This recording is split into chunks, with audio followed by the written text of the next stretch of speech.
अस्सलाम वालेकुम, मैं हूं अलीना शिगरी। आप देख रहे हैं सवाल से आगे। मुस्तनद ज़राए से ये खबरें आ रही हैं कि कौमी असम्बली और सेनेट का इजलास अक्टूबर के पहले हफ्ते में तलब करने का फैसला किया गया है। इजलास में 26वीं आईनी तरमीम को एजेंडे में शामिल किया जाएगा, जबकि हुकूमती हल्के सेनेट और कौमी असम्बली में 2/3 अक्सरियत के हुसूल का दावा कर रहे हैं।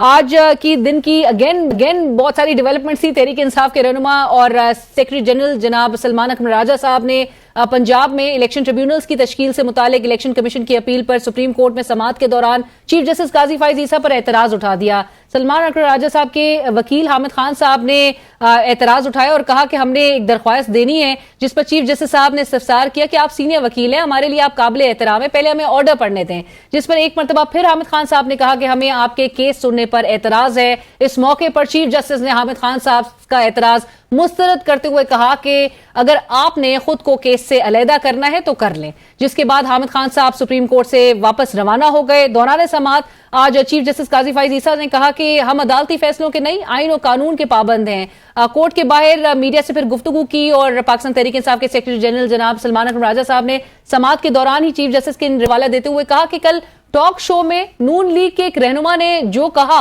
आज चीफ जस्टिस साहब ने वही दोहराया। राजा साहब किस नून लीगी रहनुमा के बारे में ये कह रहे थे, आइए आपको सुनवाते हैं।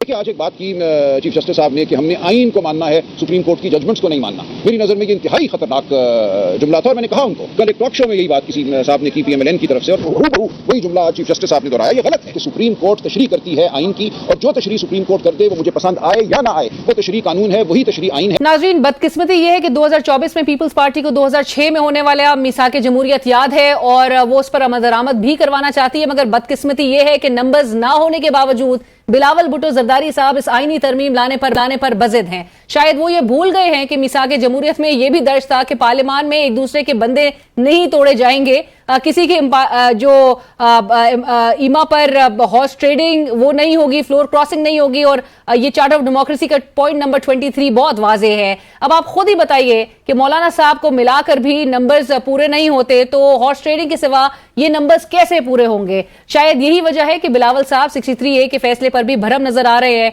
और बोलते रहे कि हॉर्स ट्रेड को हम खिलाफ है, मगर ये फैसला भी कोई फैसला है।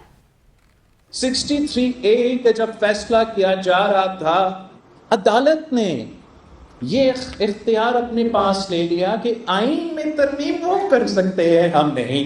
बताएं मुझे कौन सी आइन, कौन सी जमहूरियत, कौन सी रूल ऑफ लॉ के मुताबिक ये फैसले दिए जा रहे हैं। गुज़िश्ता हफ्ते कामरान मुर्तज़ा साहब ने ये इंकिशाफ किया था कि बिलावल साहब ने उनको कहा कि क्या करें, हम बड़े मजबूर हैं। आज सिंध हाई कोर्ट बार से खिताब करते हुए बिलावल भुट्टो जरदारी साहब ने खुद अपने मुंह से कहा कि आईनी अदालत जरूरी और मजबूरी है, इसलिए आईनी अदालत बनाकर रहेंगे। मैं समझता कि हमें ऐसे कोई एज की पाबंदी या शर्त डालना ही नहीं चाहिए। तो कोई एक ग्रुप मुझ पे ये इल्जाम लगाएगा कि मैं किसी का हामी या मैं किसी के खिलाफ, अपना जुडिशल रिफॉर्म्स लेकर आएंगे। आईनी अदालत, आईनी वफाकी अदालत जरूरी है, मजबूरी है।